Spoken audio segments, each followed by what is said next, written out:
Is regret a good thing? Reflect, learn, and grow. Picture this. You're at a party, and the room is buzzing with energy. Somewhere between grabbing a slice of pizza and sipping your drink, you decide it's time to tell a story. You lean in and begin recounting a wild memory from your childhood, only to realize, mid-sentence, it's the wrong story. The room goes quiet for a split second, someone coughs, and you awkwardly try to laugh it off. On the ride home, it hits you. The cringe seeps in. You mentally replay the moment on an endless loop. Why did I say that? Could I have just not? Sound familiar? Well, I've got news for you. You're not alone. Regret is something we all experience, from silly party stories to much bigger, life-changing decisions. But here's a thought. Is regret really the bad guy we make it out to be? Or could it have a surprising, even positive purpose? Regret. Just the word itself seems to weigh heavy, doesn't it? It's often painted as this deep, dark emotion we should avoid at all costs, a monster lurking in our closet of mistakes.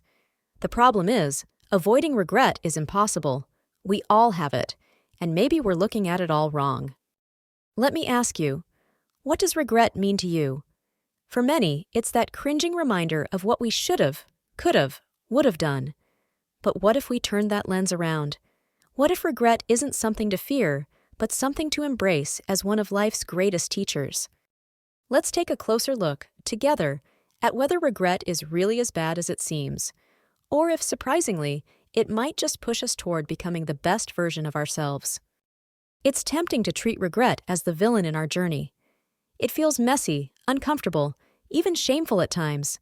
Self-help books and viral quotes don't help either, often telling us things like, no regrets, or live life without looking back. But let's be real here. Having regrets doesn't make you weak, and it certainly doesn't mean you failed. Regret is natural. It's human. It's as much a part of your emotional DNA as joy or love. And believe it or not, it serves an important purpose if only you're willing to see it that way. Think of regret not as a punishment, but as a signpost, a little nudge from your inner compass. It's life's way of saying, hey, that choice wasn't your best, but here's what you can do next time. Regret reminds us where we faltered, yes, but it also shows us where we can grow. For instance, that awkward story at the party that left you cringing into your seat? It might teach you to listen more before you speak or consider your audience next time. It's a small, even silly example, sure, but regrets like these make us self-aware. Now, let's scale it up. Bigger regrets, like missed opportunities, failed relationships, or unfulfilled dreams, bring even bigger lessons. They challenge us to evaluate our values, identify our true priorities, and make bolder, smarter decisions moving forward. Here's the kicker. When you feel regret, it means you care. You care about doing better, being better, and creating a more meaningful life. And isn't that a good thing? Not all regrets are created equal. Some are fleeting, a thought that briefly stings before you laugh it off and move on. Others carry more weight, sometimes following you for years.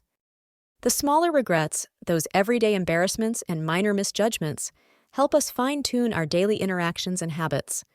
They're like gentle nudges reminding us to think before we act or speak.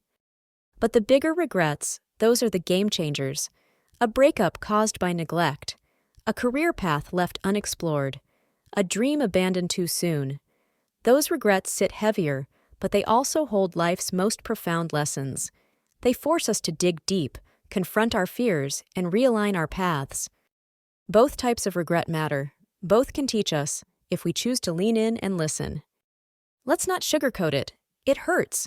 Regret can feel like an emotional gut punch. Whether it's big or small, it stings because we know, on some level, that we missed the mark. But here's the beautiful irony. Discomfort is often the catalyst for change. When you let yourself fully acknowledge your regrets, you also give yourself permission to take action and turn things around. Regret's pain, though unpleasant, serves a purpose. It motivates growth. What would happen if we stopped seeing regret as an enemy and started treating it like a tough but loving teacher? Imagine it saying, "Hey, I'm not here to torment you. I'm here to guide you to something better." The thing about regret is that it's rooted in reflection. It forces you to slow down and think. What went wrong? What could I have done differently? What can I take from this experience to do better next time? This isn't about dwelling on the past, but learning from it.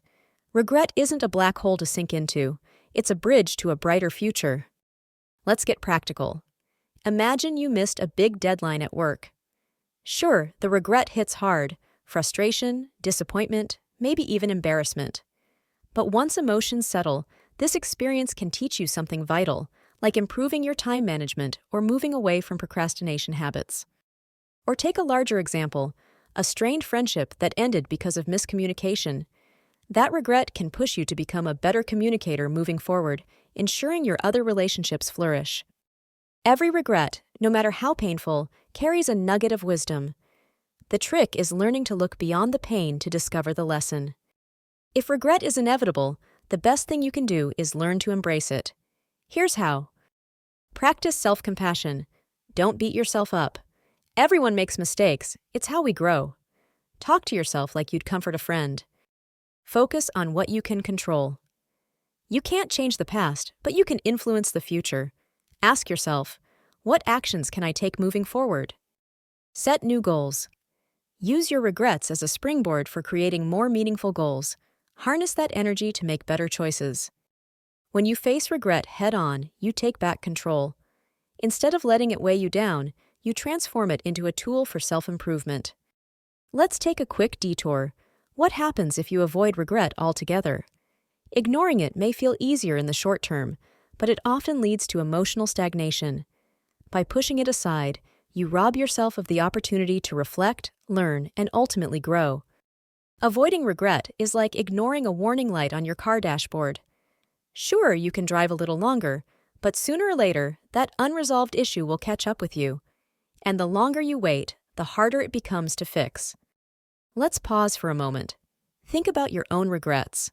What's one small or big regret that's been sitting with you? Have you found the lesson in it yet? Or is it still painful? If you're comfortable, drop it in the comments below. I'd love to hear your thoughts. I'll go first. Here's one of mine.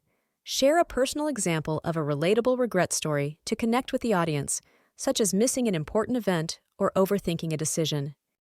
When we share and reflect together, we create space for understanding and growth, for ourselves and for others. Regret isn't here to break you. It's not here to hold you back or tear you down. It's here to shape you, guide you, and help you learn. It's a reminder that you're human, imperfect, but always evolving. So the next time regret knocks on your door, don't push it away. Let it in, sit with it, learn from it, and then use it as fuel to move forward bravely. If this video resonated with you, hit that like button, share your thoughts in the comments, and don't forget to subscribe. Let's embrace regret, one learning experience and one awkward story at a time. Together, we grow.